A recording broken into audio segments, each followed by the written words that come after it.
Welcome to the Learning Pines YouTube. We hope this video helps. You begin by confirming your account access and enabling the Callout feature. This ensures the tool can act.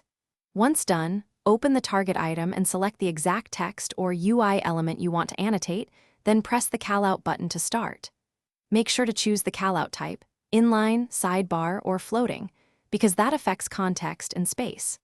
You'll also pick basic visibility settings now, so viewers see annotations when and where you intend. This prevents rework later.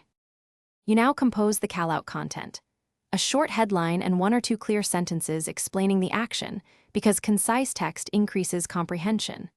Next, position the Callout by dragging, snapping to grid, or anchoring it to the element so it stays aligned. Test positioning across sizes to avoid overlap.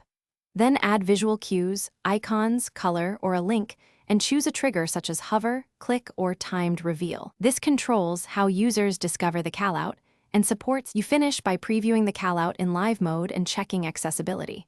Color contrast, readable font size, and keyboard navigation must work. Once satisfied, save the version and set your rollout audience or publish broadly, then monitor engagement metrics to validate effectiveness. If something goes wrong, first test on the exact page state. A common fix is to reposition the anchor or change the trigger from hover to click, because race conditions or overlay stacks often prevent the Callout from appearing. Thanks for watching. Consider subscribing if we helped you.